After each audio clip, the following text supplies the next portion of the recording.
రాకెట్ల పండుగకు అక్క లేకపాయే అని గులాబీ లీడర్లు మస్తు బాధపడ్డారట. పతేడు అందరిని పిలుచుకొని మంచిగా రాఖీలు కడుతుండే. ఆడబిడ్డకు రక్షణ ఉండాలని అందరు కోరుకుంటే అన్నలకు సుత రక్షణ కావాలని హెల్మెట్లు వంచింది ఓ పారి. ఏ పండుగైనా పబ్బమైనా ముంగటుండి నడిపిస్తుండే. గందుకే జైలుకెళ్ళి ఎప్పుడొస్తుందా అని ఆ పాటోళ్ళంతా ఏటింగ్ చేస్తాండ్రు. ఇవాళ కూడా కవితక్కకు బెయిల్ దొరకలే. నాకేం తెలియదు, నన్ను ఇడిచిపెట్టాలని దేశం పెద్ద కోర్టుకు పోతే విచారణ నడిచింది. లేలే మందు దందా కేసులు ఈమె మెయిన్, బయటకు పంపితే సాక్ష్యాలు కింద మీద చేస్తుందని సిబిఐ ఈడీ లాయర్లు వాదించిండ్రు. మరి బెయిల్ పిటిషన్ మీద కౌంటర్ ఎందుకు ఆలోచన చేస్తున్నారని కోర్టు సీరియస్ అయిందట వీళ్ళ మీద. ఇదే కేసులో ఉన్న మనీష్ సిసోడియా గారికి బెయిల్ ఇచ్చి మామేయడానికి ఎందుకు ఇయ్యారా అనేది అక్క తరపు లాయర్కు వచ్చాను. రెండు దిక్కుల వాదనలు విన్నాక వారం రోజులు వాయిదా పడ్డది. ఎన్నెల్లేంది అలా గులాబీ లీడర్లంతా సుప్రీంకోర్టుకు వచ్చిండ్రు ఎట్లనే చేసి అక్కను బయటికి తీసుకురావాలని.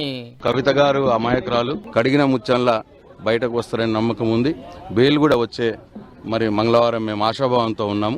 బయటికి కడిగిన ముత్యాల గ్యారెంటీ వస్తుంది. ఆమె నెక్స్ట్ మంగళవారం వస్తాం మేము భావిస్తా ఉన్నాం. ఢిల్లీ లిక్కర్ కేసులో కవిత మేడం అరెస్ట్ అయి తీహార్ జైలుకు పోయి 5 నెలలు దాటింది. ఎంత తిప్పల పడ్డా బెయిల్ దొరుకుతలేదు.